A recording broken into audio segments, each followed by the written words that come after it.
రీసెంట్‌గా వచ్చిన కాంట్రవర్సీ అందరికీ తెలిసిందే. ముఖ్యంగా ధర్మేంద్ర తన 9,38,00,000 పోగొట్టుకున్నాడని చెప్పేసని ఒక నటి మీద, అలాగే సోషల్ మీడియా ఇన్‌ఫ్లుయెన్సర్ మీద తాజాగా వ్యాఖ్యలు చేయడం, అలాగే ఒక లెటర్ కూడా విడుదల చేయడం మనందరికీ తెలిసిందే.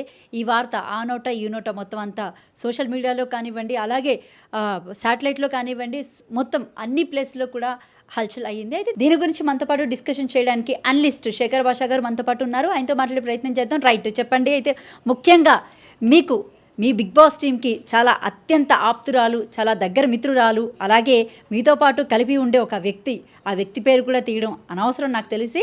రైట్, ధర్మేంద్ర అనే వ్యక్తి దగ్గర 9,38,00,000 కాజేసినట్టు, ఐ మీన్ లైక్ స్పెండ్ చేసినట్టు ఆయన ఒక లెటర్ కూడా విడుదల చేయడం జరిగింది. నేను మోసపోయాను అంటూ కూడా ఆయన వాపోయాడు.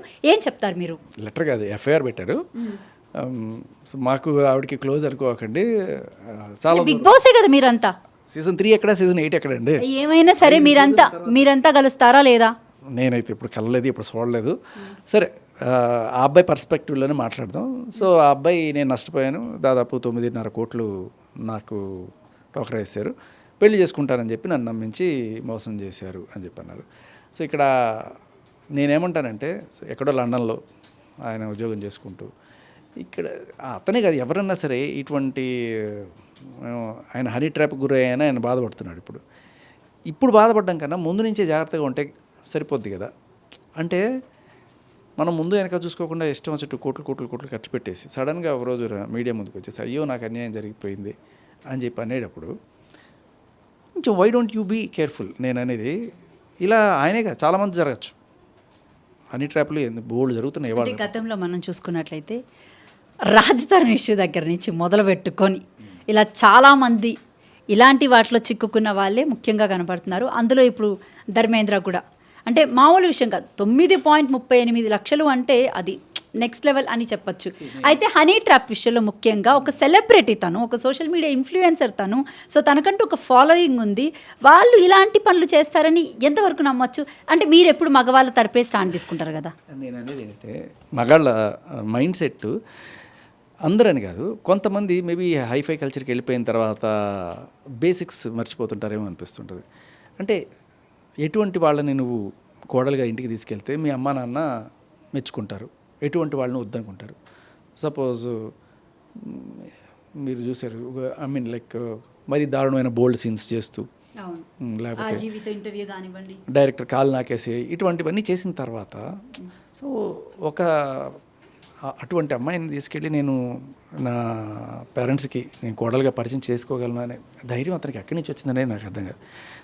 వాళ్ళ నాన్నైనా వాళ్ళ అమ్మైనా సరే అరే ఎందుకు ఇటువంటి అంటారనే ఇది లేదా. మేబీ నేను అనేది ఏంటంటే, వీళ్ళు వెస్టర్నైజ్ అయిపోయి ఇవన్నీ కూడా చాలా తక్కువగా చూస్తారు. అంత బ్రాడ్ మైండ్తో మనం చూడలేకపోతున్నామా? మీకు నాకు తప్పు అనిపిస్తుంది. మీరు చూడండి, ఒక ఎక్స్ప్రెషన్ ఇచ్చారు, కాలు నాకే అని చెప్పి అలా పెట్టారు కదా. ఎవరికైనా అలాగే అనిపిస్తుంది కదా, వాడికి ఎందుకు అనిపించలేదు? అంటే ఇక్కడ తప్పు అతనిదా ఆమెదా? అతనిదే తప్పు, అతనికి ఖచ్చితంగా తప్పు. అంటే మీరు ఎవరి వైపు స్టాండ్ తీసుకుంటున్నారు, ఆమె వైపా అతని వైపా?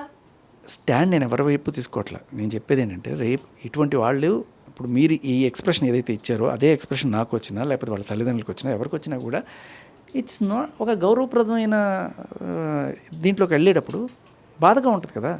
ఎందుకు వాళ్ళందరినీ బాధ పెట్టాలని ఒక చిన్న ఆలోచన ఉండదు. కొంతమందికి ఏంటంటే క్రేజ్, అబ్బా సాక్షాత్తు ఆర్జీవి లాంటి వ్యక్తి ఆవిడ కాళ్ళ మీద పడ్డాడంటే ఎంత పెద్ద సెలబ్రిటీ, ఎంత ఇది అని చెప్పి ఆ కోణంలో వాళ్ళు ఆ క్రేజ్ని మాత్రమే చూస్తున్నారు. కానీ వాళ్ళకి ఎటువంటి రెస్పెక్ట్ దొరుకుతుంది రేపు సొసైటీలో అనేది వాళ్ళు చూసుకోవట్లేదు. నేను వాళ్ళు జస్ట్ ఇవాళ రేపు మళ్ళీ వాళ్ళకి కావాలి వేణుస్వామి, ముహూర్తాలు పెట్టడానికి, వ్రతాలు చేయించడానికి, పూజలు చేసి, మరి ఇది నమ్మే మీరు ఫ్యామిలీ గౌరవం అది ఎందుకు నమ్మలేకపోతున్నారు? ఇవంతా ట్రాష్. మళ్ళీ ఈ పూజలన్నీ కావాలి, జాతకాలు కావాలి. ఉంటే ఒక పక్క ఉండండి, అటుపక్క ఇటుపక్క కాదు. సో అతని ఖచ్చితంగా తప్పు ఉంది. అంటే ఇలాంటి విషయాల్లో ముఖ్యంగా సెలబ్రిటీస్ అంటే ముందుకు వచ్చేస్తారు, చాలా ఆతృతగా ఏదో జరిగిపోయింది, ఒకటికి రెండింతలు వేసుకుంటారు, అది అందరికీ తెలిసిందే. అయితే ఇట్లాంటి విషయాల్లో కొంతమంది ఇన్వాల్వ్ అవ్వడం, మీరే అన్నారు వేణుస్వామి అని చెప్పేసి అని, అలాంటి వాళ్ళని కూడా ఏ రకంగా చూడొచ్చు అంటారు? ఆయన జాబ్ ఆయన చేసుకుంటున్నారు.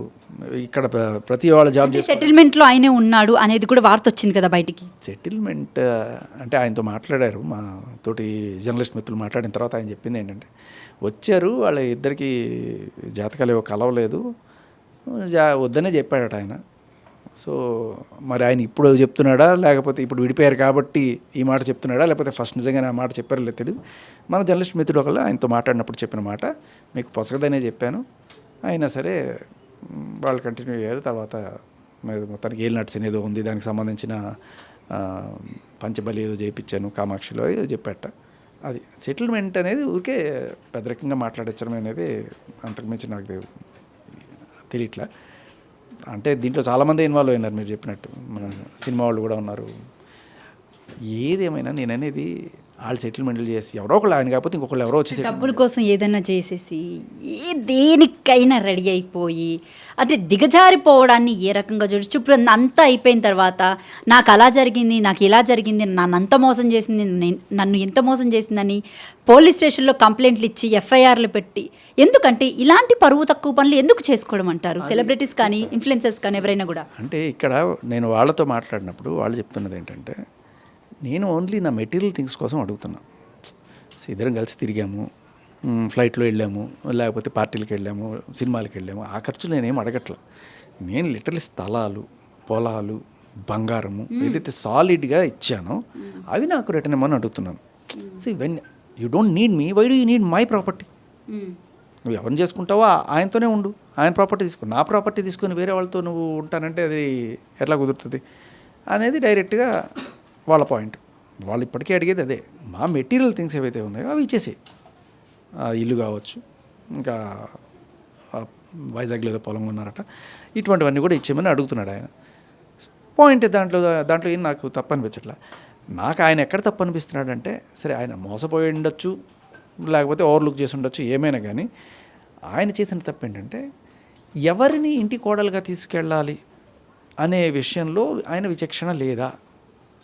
ఇప్పుడు మీరు అనుకున్నట్టే నేను అనుకున్నట్టే లోకం అంతా అనుకున్న అమ్మాయిని తీసుకెళ్ళి, నువ్వు ఇదిగోనా అన్న నీ కోడలు తీసుకొచ్చాను అంటే ఎక్కడో చూసినట్టుందిరా, ఓ ఆ అమ్మాయి కదా అని చెప్పి వాళ్ళ నాన్న అన్నా కూడా ఏంటి రైట్ హ్యాండ్ పని చేసావు అని చెప్పి వాళ్ళకు బాధ ఉంటుంది కదా, ఎందుకు అలా క్షోభ చేస్తావు మీ పేరెంట్స్ని?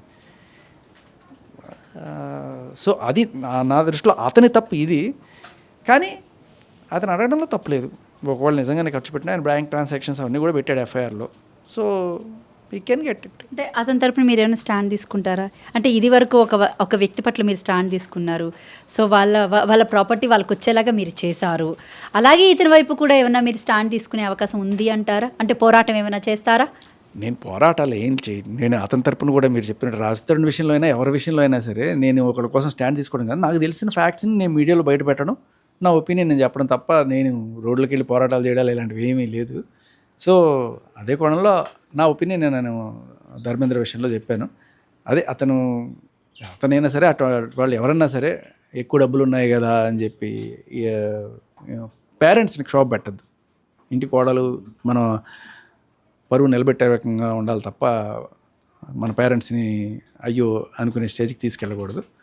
అది నేను అతని విషయంలో నా స్టాండ్ ఏంటంటే సింపుల్, ఎవరన్నా యూత్ ఇది చూస్తున్న వాళ్ళు ఎటువంటి వాళ్ళని మన లైఫ్లోకి ఆహ్వానించవచ్చు, ఎటువంటి వాళ్ళకి మనం దూరంగా ఉండాలి అనేది ఇది ఒక ఎగ్జాంపుల్ మీకు. సో ఇకపోతే అతని మోసం జరిగిందా అంటే ఎస్, ఆయన ఎఫ్ఐఆర్లో అదే చెప్పాడు.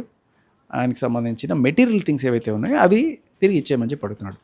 లైక్ 50 లక్షలు క్యాష్ ఇవ్వడం. 50 లక్షలు ఏమీ ఖర్చు కాదు కదా. సో వాళ్ళ సిస్టర్కు ఎవరికో ఖర్చు కోసం ఇచ్చానంటున్నాడు. అలాగే పొలం ఒకటి వైజాగ్లో, తర్వాత ఇక్కడ ఒక ఇల్లు ఒకటి, ఇలాంటివి ఏవైతే ఉన్నాయో అవి బ్యాక్ ఇచ్చేసేయండి. గోల్డ్ ఇవన్నీ కూడా నేను అక్కర్లేనప్పుడు నావన్నీ ఎందుకు, దట్స్ పాయింటే. కాబట్టి అది ఇచ్చేసుకుంటే సరిపోద్ది, సెటిల్ అయిపోద్ది వాళ్ళకి. నీ దారి నీది, నా దారి నాది అనుకోవచ్చు. ఎవరి ప్రొఫెషన్ వాళ్ళది. సో ఇప్పుడు ఏంటంటే అందరూ అన్ని రకాల ప్రొఫెషన్స్ని యాక్సెప్ట్ చేస్తారని లేదు. ఇవాళ రేపట్లో ఐటమ్ సాంగులు చేసుకునే వాళ్ళు, క్యాబరే డ్యాన్స్ చేసుకునే వాళ్ళు కూడా ఏమంటారు, అది నా ప్రొఫెషను, అది నాకు అది గౌరవం అంటారు. కానీ సాంప్రదాయ తెలుగు కుటుంబాల్లో అటువంటి వాళ్ళని నువ్వు కోడలుగా పట్టుకొస్తానంటే మెట్టుతో కొడతారు. కాబట్టి మనం ఏంటి, మనకి తగ్గట్టుగా పోవాలి తప్ప అత్యాధునిక భావజాలం అని చెప్పి తీసుకొచ్చి చేస్తే ఇబ్బందులు పడతారు.